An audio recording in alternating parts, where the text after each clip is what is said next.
બસ. અરે મેં તો હમણાં મોર્નિંગ ફ્લાઇટ ચાલુ કર્યું છે ને, મારે થોડોક વજન ઘટાડવો છે એટલે હું રોજ સવારે ઉડવા જાઉં છું. લોહી પી ગયા છે આ માણસો, જ્યારે જોઈએ ત્યારે કરતા હોય. ક્યારેક ક્યારેક તો હટ કરે છે કે અમે કૂતરા દેખાઈએ છીએ હે. અરે યાર હું તો થાકી ગઈ ઉડીને. રેસ્ટ કરી લઉં થોડો.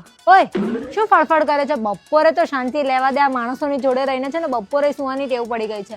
શાંતિ રાખ, અત્યારે સુઈ જા અને સુવા દે. ગજબ છે ને આ મનુષ્યનું. ભૂલ પોતાની ને વાક મારો કેવી રીતે હોઈ શકે? મારા ચરકવાથી એને અપશુકન કેવી રીતે થઈ શકે યાર? ગજબનું લોજિક. અરે બાજુના માળામાં કહેવા જાઉં છું કે આજે મારી તબિયત થોડી સારી નથી ને, તો મારાથી ઉડાય નહીં આજે, તો એ જરીક મારા માટે ખાવાનું થોડું લઈ આવશે એમ. આમ ઉડતા શીખો, ઉડતા. તમારા જેવડા હતા ને ત્યારે તો અમે ઉડતા શીખી ગયા હતા અને આખા ઘરનું ખાવાનું લાવતા હતા. હે આ માણસો જેવું કેમ બોલું છું? હું તો પક્ષી છું. અરે મારી પાંખો દુખે છે હવે. મારી ઉંમર થઈ ગઈ ને, હવે તો દુખે ને. શું વાત કરો છો? બાજુના માળામાં ચોરી થઈ? અરે ધ્યાન રાખવું પડશે આ ઈંડાનું. માણસોનું કઈ નક્કી નથી, અમારા ઈંડાઓ ફેંકી દે છે. અરે યાર ક્યાં ચરકું સમજ નથી પડતી. એક મિનિટ, હું થોડી મનુષ્ય છું કે મારે જગ્યા શોધવી પડે? હું તો પક્ષી છું, બધી જગ્યા મારી જ છે અને હું આ મનુષ્યની ગાડી પર ચડકું છું. જો હવે સાફ કર. પંખી રે